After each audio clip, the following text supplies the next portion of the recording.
Bem-vindos a esta análise detalhada. Hoje, a nossa missão é explorar a fundo a anatomia de uma empresa.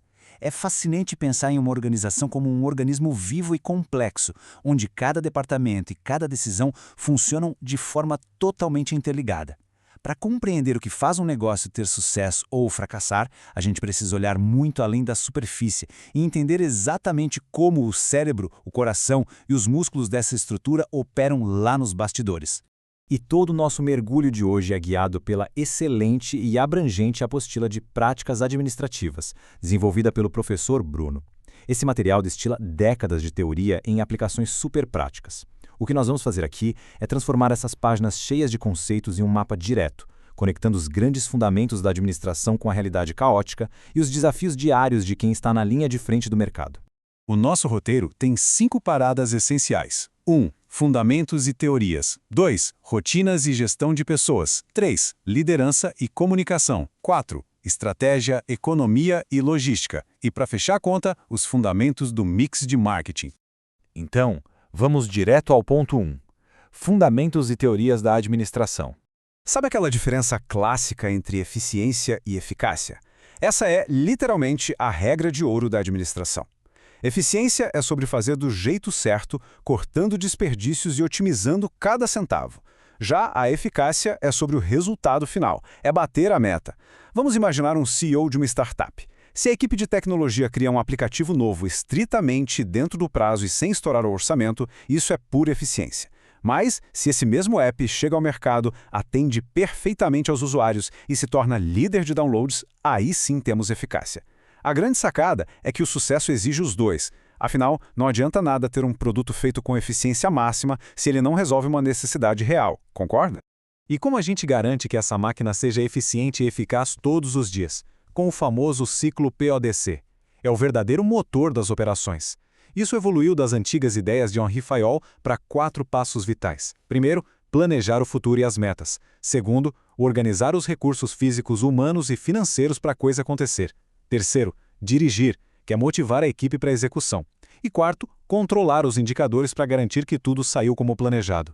Da abertura de uma lojinha de esquina até uma campanha publicitária gigante, tudo, absolutamente tudo passa por essas 4 engrenagens. Só que, para esse ciclo girar, precisamos de regras claras. E é aí que entra Max Weber com a teoria da burocracia. A palavra burocracia dá até arrepios, associada sempre a papelada e lentidão, certo? Mas Weber desenhou isso como o ápice da racionalidade. O objetivo era criar regras documentadas e impessoais para evitar favoritismo e garantir previsibilidade. Pense numa licitação pública. É um processo totalmente burocrático, desenhado justamente para ser padronizado e justo com todos os participantes. Claro, empresas não são feitas só de regras frias. Por trás de tudo isso, como lembra a teoria das relações humanas de Elton Mayo, existem pessoas, dinâmicas sociais e emoções que moldam a produtividade.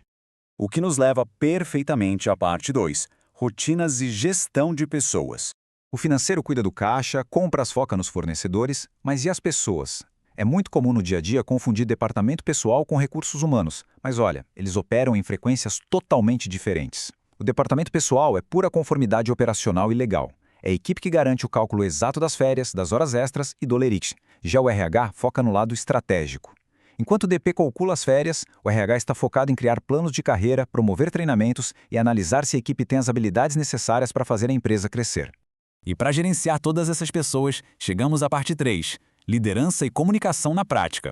Gerir uma equipe exige muito jogo de cintura. A apostila traz de forma brilhante os estudos de Kurt Lewin para mostrar que não existe um estilo de liderança mágico e universal. O que dita a regra é o contexto. Uma liderança autoritária, super centralizada, é essencial durante um incêndio, por exemplo. Ali não é hora de debater, é hora de agir. Por outro lado, um estilo liberal é indispensável numa equipe de pesquisa e desenvolvimento que precisa de liberdade para inovar. E o estilo democrático? Esse brilha muito numa sessão de brainstorming, onde o ouvir o coletivo é o que vai gerar as melhores ideias para o negócio. Mas, independentemente do estilo de liderança, a principal ferramenta de qualquer gestão é a comunicação. A ideia sai do emissor, viaja por um canal, que pode ser um simples e-mail ou uma reunião, e precisa chegar intacta ao receptor, que vai decodificar aquilo tudo. Na teoria é lindo e simples, mas na prática diária de uma empresa, a história é bem diferente. A prática está cheia de buracos no caminho, os famosos ruídos de comunicação. E o mais traiçoeiro no mundo corporativo costuma ser o ruído semântico. A apostila dá um exemplo perfeito. Um gestor de TI avisa a equipe administrativa que eles precisam realizar o deployment do hotfix urgente. Para ter isso é básico, mas a equipe administrativa trava. Um bloqueio total pelo uso de jargão. Bastava dizer instalar a atualização de emergência. Garantir canais limpos e claros não é só para evitar mal-entendidos, é vital para a produtividade e afeta diretamente a saúde financeira da empresa.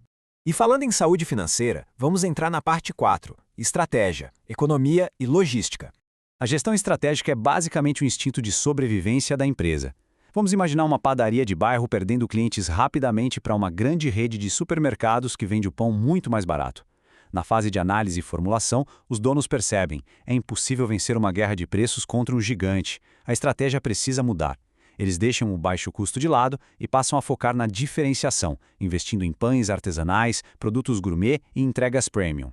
Ao avaliar os resultados lá na frente, percebem que vendem menos pães simples, mas a lucratividade total do negócio, na verdade, decolou. Só que essas estratégias operam no mundo real, ditado pela macroeconomia. A inflação significa que o trigo daquela padaria vai ficar mais caro a cada mês, e esse custo terá que ser repassado, correndo o risco de perder clientes. Do outro lado, a deflação pode até parecer uma maravilha para o consumidor no curto prazo, mas é um perigo brutal para a economia. Se os preços caem o tempo todo porque ninguém está comprando, a roda para de girar. Lojas param de comprar das fábricas, o desemprego sobe e o fantasma da recessão se instala. E no meio dessa montanha-russa econômica, o controle interno precisa ser impecável, especialmente no estoque. Porque estoque é literalmente dinheiro dormindo na prateleira. Custa muito para armazenar, mas o verdadeiro pesadelo da logística é o risco de ruptura. Se um restaurante de luxo, num sábado à noite, fica sem o queijo principal do prato mais caro do cardápio por uma falha de compras, o estrago é duplo. Não se perde apenas aquela venda pontual, a frustração do cliente destrói a fidelização e a receita futura do restaurante inteiro. E tem mais. A logística moderna não acaba no momento em que a caixa chega na casa do cliente. É aí que a logística reversa entra em cena, mostrando que a entrega é um ciclo contínuo. Seja pelo controle das devoluções em um e-commerce gigante ou reciclando embalagens industriais, gerir esse retorno de mercadorias é essencial. Isso corta custos operacionais enormes, evita multas ambientais severas e constrói um nível de confiança fortíssimo com os consumidores. Por fim, como a gente mostra tudo isso ao mundo? Parte 5. Fundamentos do Mixed Marketing. É aqui que todos aqueles processos logísticos e operacionais ganham uma voz de verdade diante do mercado através dos famosos 4 Ps: produto, preço, praça e promoção. Mas tem um detalhe fascinante que muitas vezes passa batido. O preço é a única ferramenta dessa lista que efetivamente coloca dinheiro no caixa da empresa. Pensa bem. Desenvolver um ótimo produto custa dinheiro.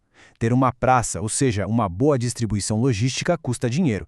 Fazer promoção e publicidade custa muito dinheiro.